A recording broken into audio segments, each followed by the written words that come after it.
Hello, my dear friends. As I'm sitting here, enjoying the gentle warmth spreading from the fireplace, I suddenly find myself wondering, if we were thrown into a winter night of the medieval period inside the freezing stone walls of a castle, how long would we be able to survive? That little question leads me to tonight's story. A journey following medieval knights on the bitterly cold night watch they had to endure throughout the winter. So before we begin, please take a moment to like the video and subscribe to the channel so you won't miss any medieval stories. And if you're watching this video from anywhere in the world, leave your location and local time below. I truly love seeing the little map of where all of us are connecting from. Now then, turn off the lights, relax, and let us ease ourselves together into tonight's journey. Imagine you are standing inside the heart of a medieval castle, where from the very first breath you can feel the cold creeping into your skin like icy fingers tightening around your chest. European castles were never truly warm. That is a truth every knight, every soldier, and every resident of the feudal world understood all too well. When you place your hand on the towering stone wall, you will feel it so cold it seems capable of draining the warmth straight from your palm. And indeed, it does. The type of stone used to build castles did not retain heat. It only held the cold. Walls 2 to 5 meters thick, built to withstand trebuchets and siege weapons, were also gigantic heat thieves. You could sleep right next to the fireplace with the flames crackling all night, but only need to step back a few paces and the warmth instantly disappears, swallowed by the frigid stone surrounding you. That is why, in winter, many knights woke with stiff fingers, frost forming in their hair and beard, and breath spilling out in white clouds like mist. If you think knights, men clad in steel armour who fought through blizzards, were less afraid of the cold than ordinary people, try imagining this. Even they shivered through the night. In that seemingly solid room, the wind outside was never fully blocked. It slipped through every tiny crack, crawled beneath doors, threaded through gaps in the walls, and even whistled along the arrow slits as though the entire fortress were groaning under the weight of winter. You're inside a massive block of stone, where every surface is as cold as ice, where nightfall becomes a quiet, relentless battle against the freeze. There is no central heating, no double-glazed windows, no insulation or humming electric heaters tucked in a corner. There is only stone, only wind, and only your body struggling to hold on to whatever warmth it can. Many modern people imagine that sleeping in a castle was the privilege of nobility. But if you were here, you would realize the truth is the complete opposite. A fairy tale castle may glitter and glow, but a real medieval castle was a machine of cold. Even in summer, its stone corridors were chilly enough to raise goosebumps, and in winter, no one escaped. Not kings, not knights, not guards, not servants. You walk into the bedchamber, the room considered the warmest in the castle. In the dim light, the fire casts flickering shadows on the thick stone walls, yet the warmth never fills the room the way you expect today. Here, the fire heats only the space immediately beside it. Just 4 meters away, you feel the cold of the stone seeping into your feet, creeping up your back and claiming your whole body. You pull up a blanket, then another, then you curl into the smallest ball you can manage, and still you are cold. And it is in that long night that you understand why even knights, hardened warriors seasoned by battle, could not escape shivering when winter descended. They feared the cold of the castle more than the enemies outside. They could fight foes 100 times over, but no one could truly defeat the cold that ruled their rooms each night. You are lying inside an impregnable fortress, yet utterly vulnerable to the chill of the very stones that protect you. Cold so deep it is silent. Cold sharp enough to bite into the skin. Cold so heavy in the air that it makes you realise that surviving a winter night in a castle was never guaranteed. It was a small battle, fought again and again, never fully won. And tonight, as you feel the warmth of your blanket around you, try closing your eyes and imagining yourself in that stone chamber. To understand that for medieval people, even sleep could be a genuine struggle. You are standing inside a stone chamber of a medieval castle, where the most dangerous enemies of winter have no shape at all, yet are present everywhere. With just a little listening, you can hear the wind whistling through the high arrow slits in the walls, slipping down through tiny cracks like some cold creature trying to touch human skin. Even with walls several meters thick, the air still finds its way in. Not in violent gusts, but in a thin, sharp, persistent draft that feels as though it is nibbling away at your body's heat. The room that seems so enclosed is always filled with a faint, uncomfortable dampness.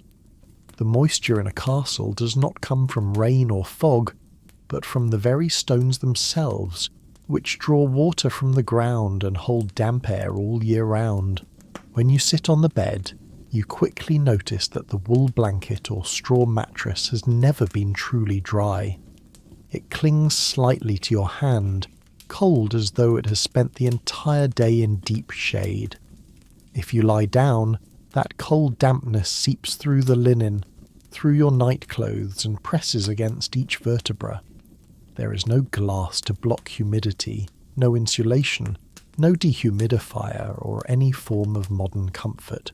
Everything in the room carries winter's moisture, from the tapestries on the walls to the guard's cloak lying beside the bed. Knights who lived in such conditions for years grew used to blankets that were always slightly damp, coats that always smelled musty, and boots left overnight that sometimes softened as though soaked through. Then, when night falls, the castle's cold intensifies in its own unique way, not with a blast of wind, but with a silence filled with frost. You could leave a jug of water in the room and wake to find a thin layer of ice forming on top. Medieval accounts describe warriors waking with their beards coated in frost, as if they had spent the night outdoors rather than in the supposed warmth of a chamber. Your breath turns into pale mist, disappearing slowly into the dark. Every deep breath stings your throat because the air is so cold and so dry. The damp blankets pressed to your skin feel freezing enough to make your body instinctively curl up. And in that moment, everyone understood that letting even a small patch of skin slip outside the blanket meant the cold would stab in like needles. Sometimes, an unexpected draught crawls through the door's edge, making the curtain quiver.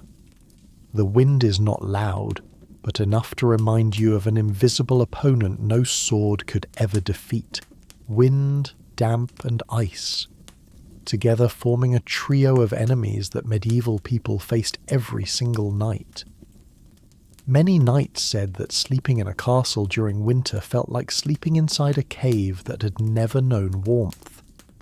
The more you tried to seek comfort, the more the cold worked its way through every layer of fabric. That feeling drained strength just as surely as any long battle. And as you lie there, wrapped tightly in thick blankets, listening to the soft hiss of the wind, feeling the damp creeping through the cloth, and seeing your breath turn white, you begin to understand why surviving winter was seen as a true achievement for medieval people. Because inside those stone walls that seemed so strong, the enemy was not always outside the gate. Sometimes it was the very air you breathed each night. You have just stepped out of the castle's freezing stone corridor and are preparing to go to bed after a long day. In the modern world, a warm blanket is all you need to sink safely into sleep.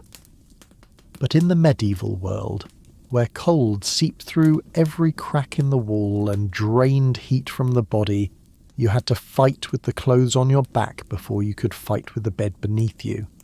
For knights, sleepwear was not a choice. It was a survival weapon. The first thing they wore, and the most important layer, was linen. Linen does not keep you especially warm, but it has an almost miraculous ability. It pulls moisture away from the skin.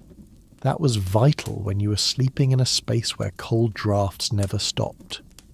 The human body continues to sweat even in freezing conditions, and if that sweat stays on the skin, it allows the cold to penetrate many times faster. A dry light linen shirt clinging close to the body kept the skin from becoming damp, and staying dry was the foundation of staying warm.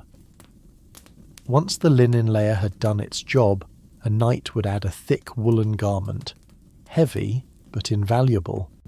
Wool retains heat even when slightly damp, and that coarse fibre saved countless lives in winters when the cold could freeze water inside a bedroom.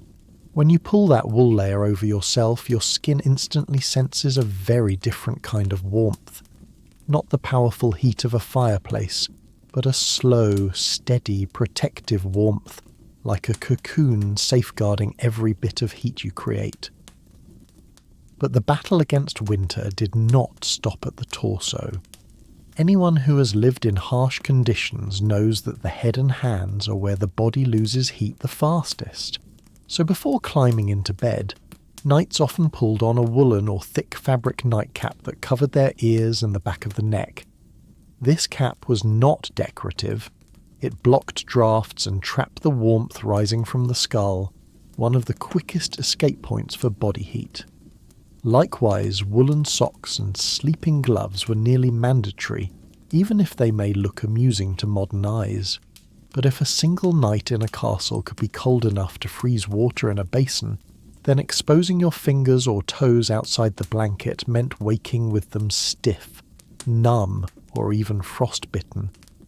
Wool kept a pocket of warmth around your fingers, kept the blood moving, and prevented the stabbing pains soldiers once described as needles that never stopped. And if you think they could sleep bare-skinned the way some people do today, erase that thought immediately. Medieval records are very clear. No one slept naked in a castle unless they wanted to become a victim of the cold. Sleeping without clothing in a place where stone walls sucked every drop of heat from the body was no different from lying outdoors on a winter night. Any lingering warmth would be drained by the stone in minutes.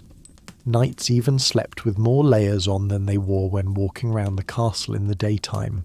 One night guard wrote in his journal, "When I sleep, I carry a whole wardrobe with me, not because I wish to, but because it is the only way to wake up in the morning." That statement was not an exaggeration. In the deepest cold of winter, those layers of linen and wool were what kept them alive. In the castle's icy darkness, where the wind slipped through like thin blades, every piece of clothing you wore became an invisible armour against a silent enemy. Every fibre of wool, every sheet of linen, every sock wrapped tight around your feet helped trap the fragile threads of heat your body produced. And once you had finally lain down in bed, wrapped beneath a heavy blanket, you could clearly feel something the medieval people understood better than anyone. The greatest warmth did not come from the fireplace. It came from your own body, if you knew how to keep it. In a world without heaters, without electric blankets, without insulation, wearing the right clothes to bed was simply the line between a restful sleep and a night you might never wake from. Sleep was not just rest. It was a silent battle, and sleepwear was the armour that helped you survive the long freezing nights of the medieval world. You walk toward the bed in a medieval castle's bedchamber, where the only thing separating your body from the freezing stone floor is not a spring mattress, not a memory foam pad, but a pile of straw. It sounds primitive, yet in an age when the cold could freeze water inside a room, straw was the most essential shield that helped knights survive the long winter nights. When you lean close to that straw layer, the first thing you notice is not the pleasant scent of a meadow, but a difficult-to-describe mixture. A faint sharpness of dried plants, a hint of mustiness, and sometimes the traces of a mouse that passed through moments earlier. But don't dismiss it too quickly. In the medieval world, straw was the roof of the poor, the bedding of soldiers, and the only insulation system they had. The stone floors of a castle were not merely cold. They were like blocks of ice that never melted. Step on them barefoot and you will instantly feel a freezing shock rising from the soles of your feet all the way to your spine. Anyone foolish enough to sleep directly on stone would lose body heat so rapidly that within a few hours they could fall into hypothermia. That is why a thick layer of straw beneath the bed was what separated you from that bone-deep cold. Each strand of straw, fragile as it seems, could trap pockets of air inside, and those air pockets were the true warm blanket. When the straw was covered with a layer of wool or fur, the bed became warm enough for you to drift into sleep. Wool helped retain heat, while fur made the surface softer, a rare luxury in a soldier's harsh life. Knights who were more well-off might add a thick cloth layer above to mask the smell of straw, but soldiers and common folk had no such privilege.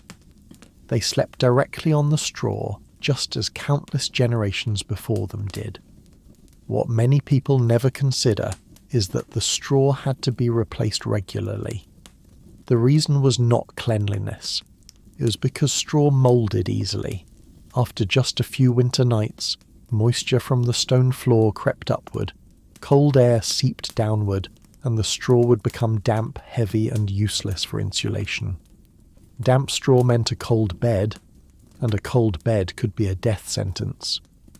Moreover, straw made a perfect shelter for mice, fleas, insects, and of course, disease.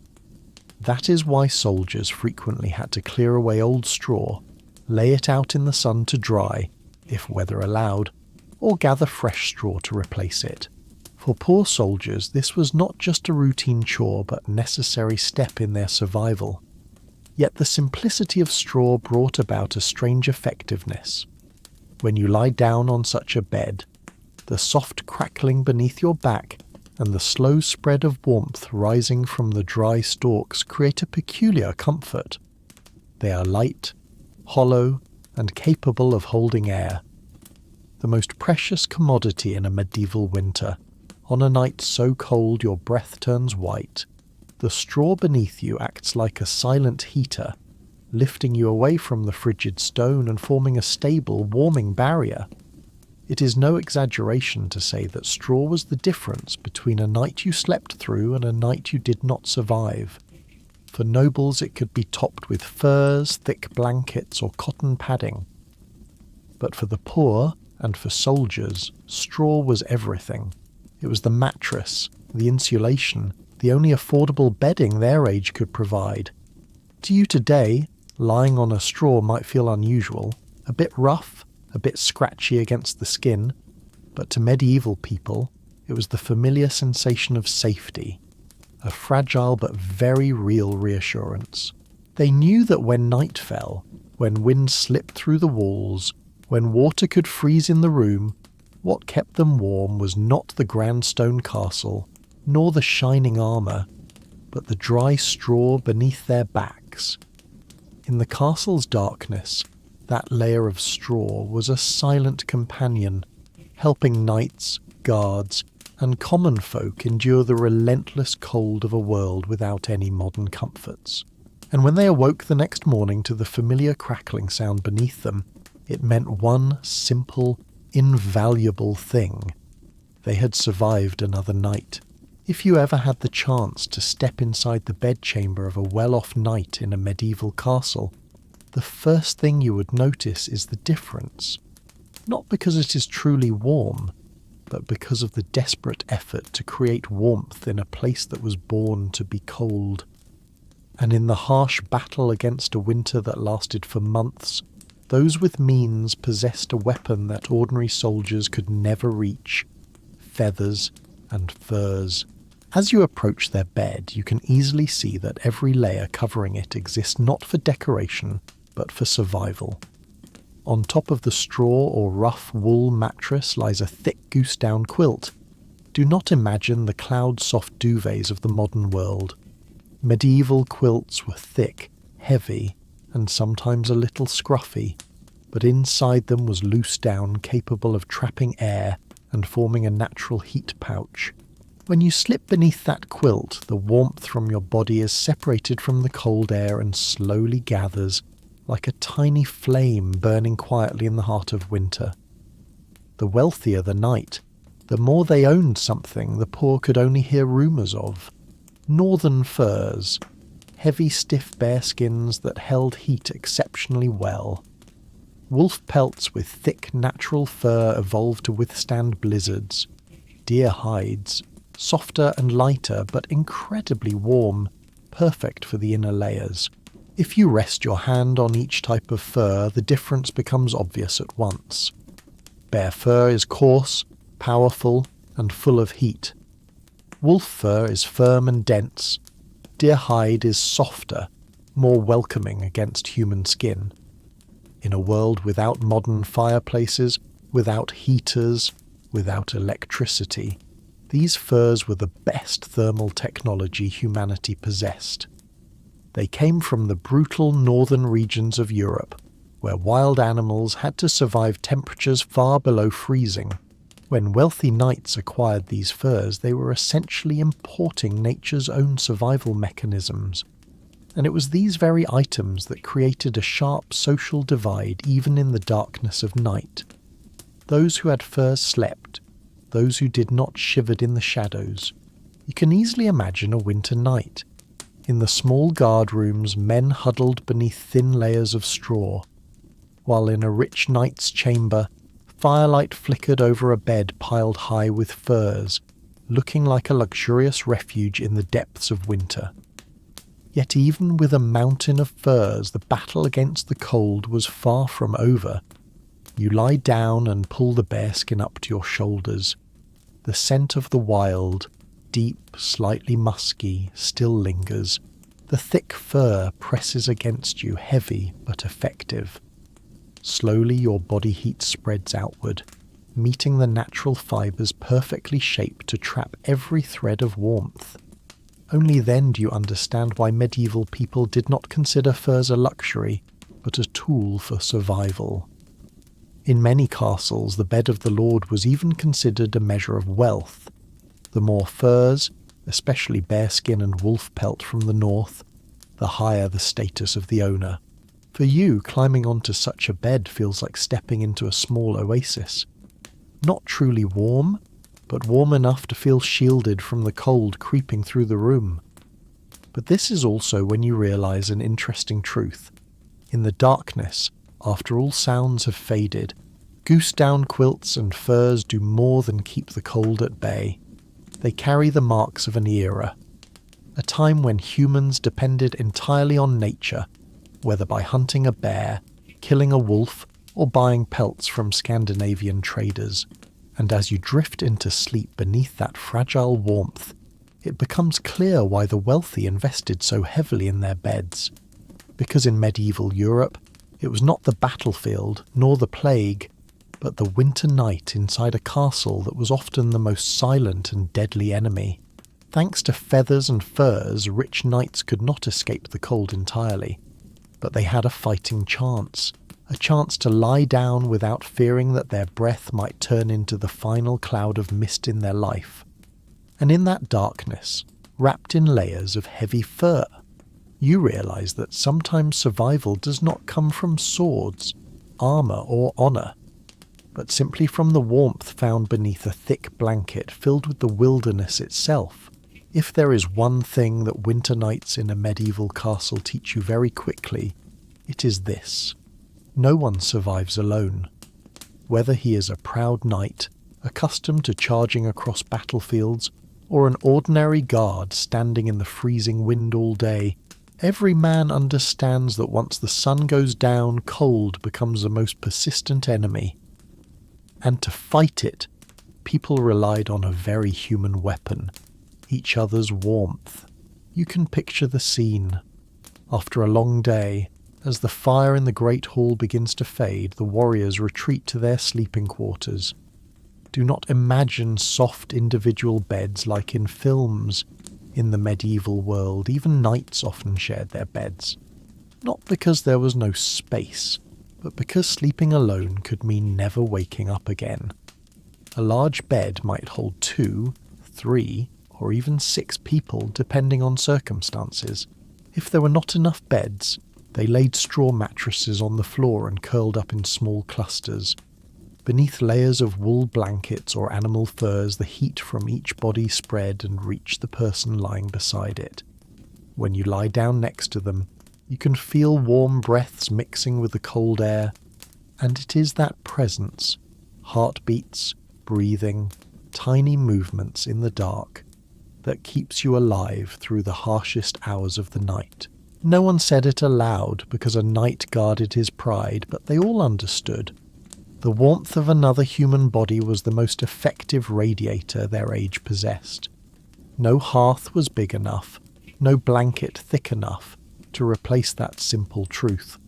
In fact, military journals and battlefield records contain explicit orders. Sleep close together in winter nights to preserve life. You see this everywhere. In castle dormitories, knights slept shoulder to shoulder. In army camps, soldiers pressed together under temporary shelters. During marches, they huddled like a pack of wolves searching for warmth. When one man shifted, the next instinctively pulled the blanket closer, as if the behaviour had been carved into them. Cold nights brought people together in the most literal way. Sometimes you would hear someone's teeth chattering as the wind slipped through cracks in the stone wall, and with just a small movement closer, the shared warmth began to steady again. Each body acted like a tiny heat source, and placed side by side they formed an invisible barrier against the cold gathering inside the room. Thinking about it, you suddenly realize even warriors hardened by training had to rely on something deeply instinctive to survive the winter. Honor, weapons, courage. None of it mattered when the cold quietly drained life from you as you slept. It was the warmth of your companions that ensured that when the sun rose, your eyes would open too. And do not think this was unusual. Medieval documents written by priests and travellers describe knights sharing beds as something entirely ordinary. No one was embarrassed. No one questioned it. It was simply how people survived. Some castles even built enormous communal beds, not for comfort, but because they blocked wind more effectively when many people slept together. Perhaps now, when you imagine the mingled warm breaths in the darkness, you begin to understand that survival does not always come from strength or armour. Sometimes it comes from an arm draped over you, from the steady breath beside your ear, from the feeling of another warm body enduring the cold with you, and in the long night of a stone castle, where the wind slips through every crack, you learn something beautifully simple. A knight may stand alone on the battlefield, but he should never sleep alone in winter. When night has fully fallen and the cold begins to sink deep into every joint, the only thing left that can hold on to a trace of warmth inside a stone castle is fire. You look at the faint flame flickering in the open hearth, the familiar fixture of every medieval sleeping chamber, and you quickly realize that its warm glow is nowhere near as trustworthy as it appears. Yes, the fire helps you move stiff fingers and warms the face reddened by the icy wind, but sit a little closer and you will feel another truth. The smoke rises far more readily than the heat spreads. Fireplaces then were nothing like the modern, cleverly designed, enclosed ones. In a medieval castle, they were little more than a pit of logs with a rough stone hood above. Many places did not even have a real chimney, only a hole in the roof or a gap beneath the rafters, so most of the smoke simply drifted into the room. When you breathe, your lungs sting slightly. When you blink, a faint burn clings to your eyelids, and that is only the beginning of a much larger problem. The smoke does not escape nearly as quickly as you would hope. Dry wood was not always available, so nights often burned straw or fresh, unseasoned logs.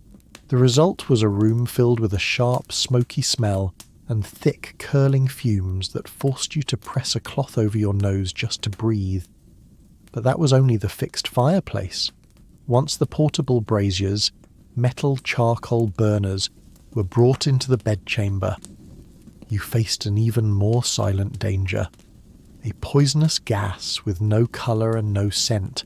Those braziers were convenient indeed. Fill them with glowing charcoal, place them near the bed, and you would feel far warmer through the night. But if you did not open a window, if there were no draught, or if you sealed the room to keep out the cold, you were turning your sleeping place into a trap. People then did not know the name carbon monoxide. They only knew that sometimes soldiers or servants were found motionless in the morning, faces unmarked, bodies without injury, as if they had slipped into a deep sleep and never opened their eyes again. After a long, tiring day, you pull the blanket up to your chin, the brazier set just near your feet to keep them warm. The quiet glow of the coals radiates such pleasant heat that your eyelids grow heavy, but in the darkness, the charcoal fumes are draining the oxygen from the room. One breath slows, then slows again, and by the time the rooster crows you have no chance of hearing it. It was not just one or two cases. Military records, monastic journals, and even medieval investigation reports all mention these markless deaths. Night guards found collapsed beside a brazier, their heads resting against a wall, servants dead in bed as if peacefully asleep. All were described as victims of charcoal vapour, or the invisible poison smoke. And so, one of the most common methods of staying warm became a deadly threat. Yet even so, you still had to use fire, because without it, the cold would claim you instantly. The knights sleeping beside you understood this as well. They coped by placing the brazier as far from the bed as possible, cracking a door open even if icy air rushed in, or taking turns watching to stop the coals from burning too fiercely. But these measures only reduced the danger. They never removed it. And sometimes the choice was brutally simple. Shiver violently in the freezing air, or risk your life in a room filled with unseen poison. On nights like these, you understand more clearly than ever the true harshness of a medieval castle. Not only the biting wind, the freezing walls, or the creeping damp that ruins your sleep, but a silent enemy waiting for its chance. Smoke. The boundary between warmth and peril is nothing more than a thin layer of glowing charcoal, and the comfort you feel beside the flame may well be the gentle, quiet invitation of death. The night goes on, the fire still dances in the hearth, and you lie there, caught between flickering light and grey smoke, realising that surviving the winter was not only a matter of fighting the cold, but learning to live on the razor edge between life and your final breath. In the imagination of many modern people, you might easily picture a knight drifting off to sleep in his shining armour, as if he were always ready to spring up in the middle of the night, draw his sword and charge into battle. But the moment you step into the cold reality of a medieval castle, you immediately understand that this is nothing more than a myth spun by films, completely opposite to the true life of steel-clad warriors. When you try touching a suit of armour hanging on the wall, your fingers instantly feel the metal's icy chill clinging to your skin. Armour then weighed between 20 and 30 kilos and was mostly made of iron or steel, materials that hold cold far better than they hold warmth. If you were to wear it during a winter night, the cold would not only attack you from the outside, but from the armour itself pressed tightly against your body, like a thin sheet of frost gripping your shoulders, back and chest. Simply imagining lying down in armour is enough to send a sharp ache down your spine. The metal digging into your bones, the clasps pressing into your ribs, the cold seeping through the thin padded underlayer. Utterly impossible to sleep in, let alone sleep safely. That is why you would never see a knight sleeping in his armour. No one could endure such weight, stiffness and damp cold for hours on end. Their bodies would stiffen, ache, and lying for too long could even cause injury. People of the time joked, "Whoever sleeps in armour won't need an enemy to be in agony by morning." Yet the risk of a sudden night attack was an unavoidable part of wartime life, and when that happened, you had to find a way to stay warm while still being ready to leap up in an instant. That was when the gambeson, the thick quilted jacket, became the most loyal companion of every knight. When you slip on a gambeson, the first thing you notice is the thick, soft padding embracing your body. Not too heavy, not cold, and wonderfully insulating. The garment was originally designed to be worn beneath armour to absorb impact and soften blows, but on a winter night it became the ideal sleeping garment. Flexible enough for you to curl up, warm enough to block drafts, and light enough to let you spring to your feet at any moment. You lie down on your straw mattress, the gambeson hugging your chest and shoulders, feeling far safer than you ever would sleeping in iron. But the most important thing is this: your armour is never far away. At the head of the bed, or hanging right beside you, each piece is laid out separately, arranged in the order needed to put it on in mere seconds. Sometimes you might hear the guard's alarm in the night, a sharp horn blast, hurried footsteps echoing along the stone corridor, the clatter of metal as weapons are raised. In that instant you sit up, your hand finding the first piece of armour, perhaps the helmet, the breastplate or the shield, every movement familiar as instinct. The gambeson keeps your body flexible, not frozen stiff by the cold, not constricted as it would be if you had worn your armour before sleeping. That freedom is what keeps you alive in the moment between darkness and chaos. You will come to realise something interesting. While armour is the symbol of power, honour and splendour, it is the gambeson that is the quiet protector. The thing that silently shields you from bone-deep cold every night. The gleaming armour is admired in daylight, while the gambeson accompanies you in your most vulnerable hours, when you are weak, exposed, and in need of warmth. In the dark, as wind slips through wall cracks and the fire snaps softly in the hearth, you understand that survival in the medieval world did not depend on the grand or glorious. It depended on humble layers of cloth, on the simple items few people noticed. And although the armour is always within arm's reach, it is the gambeson that keeps you warm enough to open your eyes to the morning.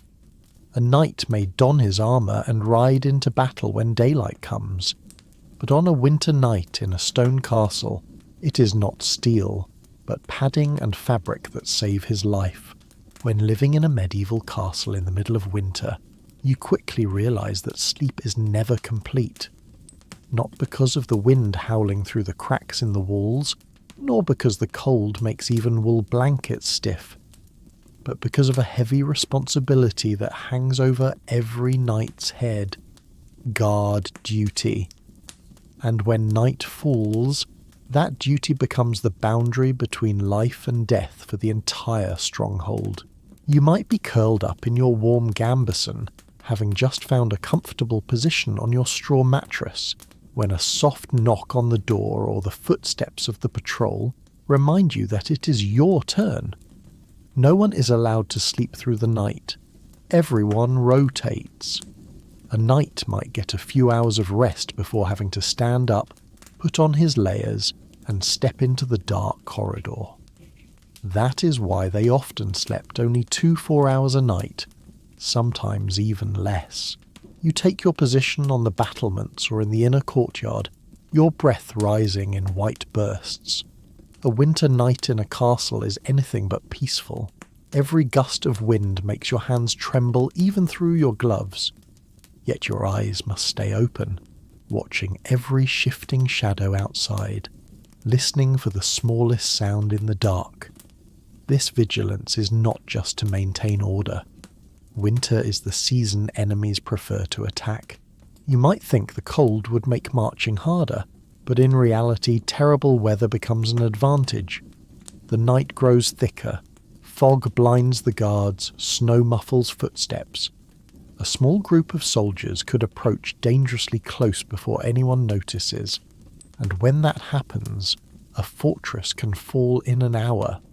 You understand that if anyone is careless, if a knight falls asleep at his post from exhaustion, the entire castle will pay the price. So the guard shifts are strict. 2 men per watch, each shift lasting about 1 to 2 hours. During that time, no matter how the wind cuts through your clothing, no matter how your fingers feel as if encased in ice, you must stay awake. Many soldiers chew on snow or pinch their arms to fight drowsiness. Some mutter prayers, others whisper short stories to keep their minds alert. When your shift ends, you return to the sleeping chamber with numb legs. Your body is exhausted, but your mind is still tense from long concentration. You slip under your wool blanket, exhale deeply and close your eyes. Sleep comes quickly, but not deeply. Even the slightest noise can awaken your warrior's instinct. And then, in what feels like moments, the next watchman knocks to tell you it is your turn again. The cycle repeats through the whole winter. You live in a state that today would be called segmented sleep. But for a knight, it was not a choice. It was survival. And yet the human body endures thanks to habit and discipline. Despite fatigue and lack of rest, they rise each night, torch or spear in hand, continuing to guard the stronghold. And during those cold night watches, you can see how fragile everything truly is. The trembling flame in the wind, the crunch of boots on frozen snow, the long shadows of stone walls stretching across the courtyard. A fortress that seems solid depends entirely on the wide-open eyes of men fighting their own sleep. Finally, when the sun glimmers on the horizon, shining over the white frost clinging to the battlements, you understand why knights are exhausted every morning. They are not only fighting visible enemies, but also sleep, cold, and a responsibility as heavy as their own armour. In the depth of a medieval winter, a peaceful night is a victory, and you are the one who helped keep the stronghold standing until the new day. As you step deeper into the winter night life of a medieval castle, you realise that the knights sleeping in rooms with fireplaces or straw-filled beds are far luckier than many others. For outside, where the tall, unyielding walls seem to challenge the snow and wind, there are men facing a cold far more brutal. The sentries, and the places where they sleep, if one can even call it sleep, are the coldest corners of the entire fortress. You walk past the gatehouse, where thick wooden beams and heavy iron chains hang overhead, feeling every gust of wind slice across your face like a sharp blade. Above, the guard post juts out precariously, wind cutting through it from every direction. If you had to sleep here, it would be no different from sleeping in the open, the stone walls offering only the barest hint of shelter. At night, temperature drops so low that every breath seems to freeze before your mouth, and the thin layer of frost on your clothing can turn into brittle ice. The soldiers on gate duty only drift into shallow moments of sleep, for the cold immediately shakes them awake with a sharp sting in their fingers or the edge of their ears. Climbing the watchtower, you feel the cold intensify even more. A higher tower means being closer to the open sky, and to the storms that swirl around it. When you place your hand on the stone wall, it bites like touching a block of ice. In the small tower rooms, there is almost nothing to hold warmth. No fireplace, no thick doors, only narrow window slits facing the courtyard, and those slits are the perfect channels for sudden gusts to blast straight onto anyone trying to rest. When you lie down on the thin layer of straw spread across the floor, the cold air seeps up from below, as if trying to pull you down into a frozen world. Then you reach the soldiers' barracks, a name that sounds more comfortable, yet the reality is hardly better. These are long, crowded rooms with bunk beds or straw mats for dozens of men. With many bodies together, shared warmth helps a little, but drafty windows, a leaking roof and damp walls mean the room always carries a chill. If you sleep near the wall, the cold from the stone presses through and into your bones. Many nights, water freezes into a thin layer of ice on tables or forms hard droplets on bedposts. Old records tell of soldiers sleeping in these places whose hands went numb beyond feeling, or whose toes turned dark from frostbite. Some lost sensation forever. Others even lost toes to winter necrosis. This was not rare. It was the brutal reality that guards had to accept. When the nights grow longer than the days, when winter winds shriek through every tile and every crack, you understand that sleeping in such places is not rest. It is a small, constant battle. Your body curls instinctively, trying to preserve heat. Your shoulders tremble. Your feet burrow deeper into the fragile straw, and you wait until the sound of the shift horn echoes through the corridors, rescuing you from a room so cold that every minute lying there feels like a test of your body's limits. In this harshness, you truly understand the role of the sentry. They do not lie in warm beds or by glowing hearths. They sleep in the most vulnerable positions. The gatehouse that guards the entrance, the watchtower that scans for enemies, the barracks where soldiers wait to respond at a moment's notice. Every breath that drifts into the darkness is a reminder that they are trading their own comfort to protect the castle. And when morning comes, the first ray of sunlight may not be enough to melt the frost in your hair, but it is enough to tell you that you have survived another night. In that skin-cutting cold, the resilience of the guards, of you, is the only thing keeping the castle standing against the harshest trials of a medieval winter, before the winter night of the castle seals away every trace of warmth. You usually step into a familiar sequence of rituals, small habits, yet enough to keep you alive in the unforgiving cold of the medieval world. While the fire in the great hall is still glowing red, a cup of hot wine, warm ale or herbal water is lifted to your lips, letting the heat of the liquid travel slowly down your spine, easing the stiffness lingering from a long day of guarding the wind-lashed walls. In that moment your body softens just a little, preparing for the silent battle about to unfold in the darkness. When the candle begins to shrink, you are forced to leave that fragile warmth and return to your sleeping room. In the dim corner, your hands come together. A quiet prayer murmured, not for anything grand, only for this night to pass in safety, for your breath to still be there when the first light touches the freezing window ledge. That prayer, soft as it is, carries a strange power of reassurance, as though the mind itself needs to be wrapped in an invisible blanket. As you lie down, the coarse straw mattress lifts your back away from the icy stone floor. Instinctively, your body curls inwards, knees drawn to your chest. The posture nights often call the winter style, reducing as much exposed skin as possible to the cold creeping through every crack in the room. You pull the woolen blanket up to your chin, keeping the warm breath from escaping too quickly. In some well-provisioned castles, servants have already placed heated stones beneath the straw earlier in the evening. When you feel that gentle warmth spread from below, it does not last long, but it is enough to ease your body into its most relaxed state, your mind slowly drifting away from the frost waiting just outside. You have your own tricks too, hiding your hands inside your sleeves, sliding your feet into the thicker fold of the blanket, or shifting slightly closer to a companion when sleeping in shared quarters. Even a little body heat from someone nearby can mean the difference between a fitful sleep and a night of biting cold. And when everything is ready, you take a deep breath, letting the stillness flow in. The last candle goes out completely. The darkness no longer feels frightening. The rituals are done. You have drunk, you have prayed.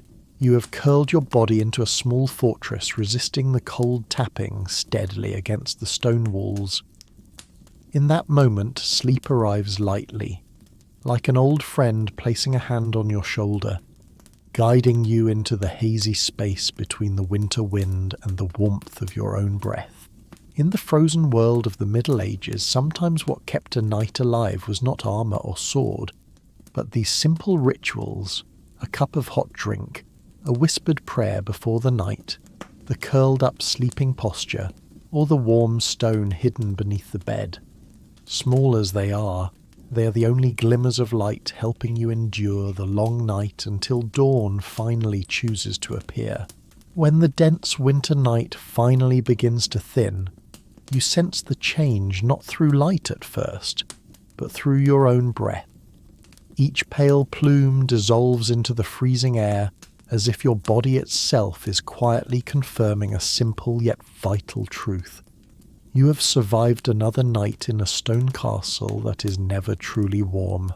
Every winter morning begins like this, with a silent exhaustion accumulated over hours of broken sleep, broken by guard duties, by the wind shrieking through arrow slits, and by the lingering fear that the cold might tighten its grip on you at any moment.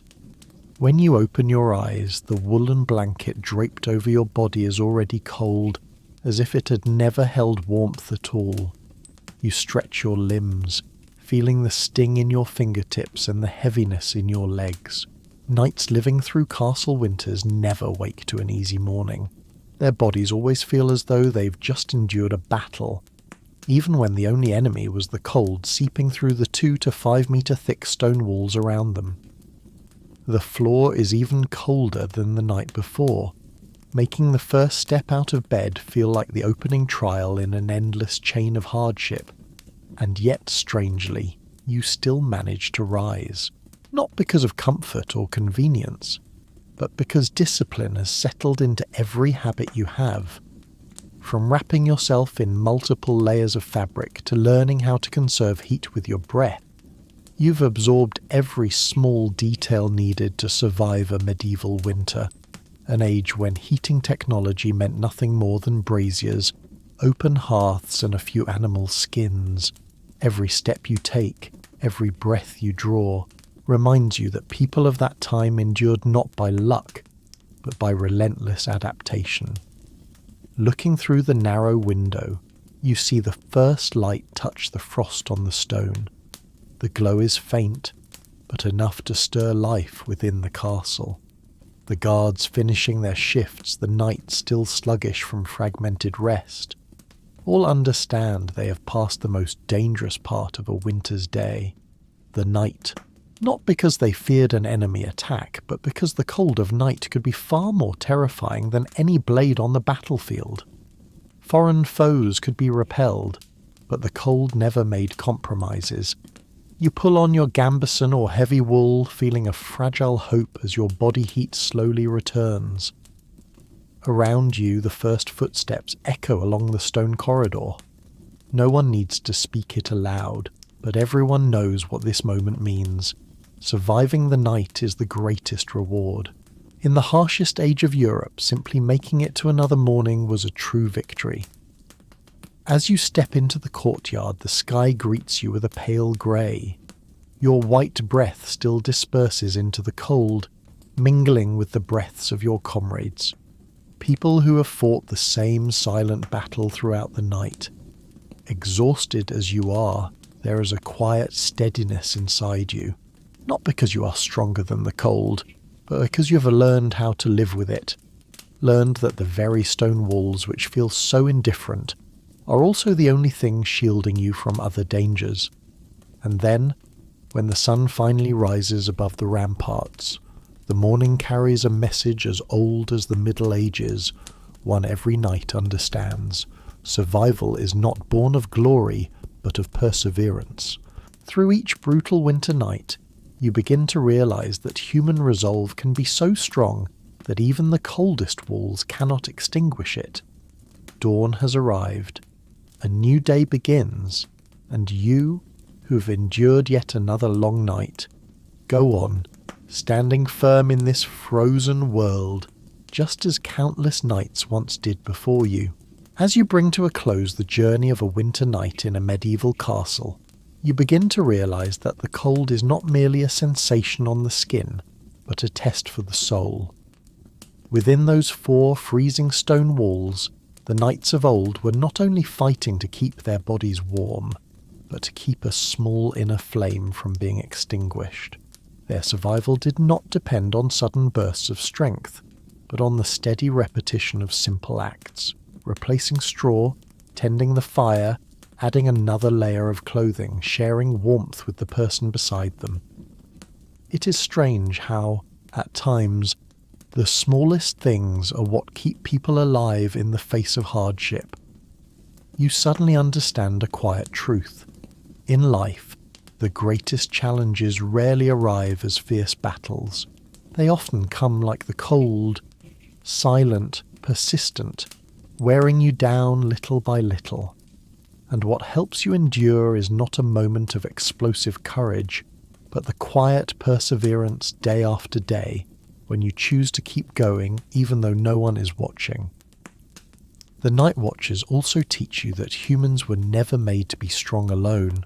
Just as the knights relied on one another for warmth, you too find strength in connection, sometimes through a word of encouragement, an embrace, or simply someone willing to listen. Companionship, however small, is always a kind of light. And when dawn touches the stone walls, you understand that resilience is not about overcoming everything, but about not losing yourself in the cold. Each night you endure, each difficulty you choose to face, is part of the journey leading you toward a brighter version of who you are. Good night, my dear friends.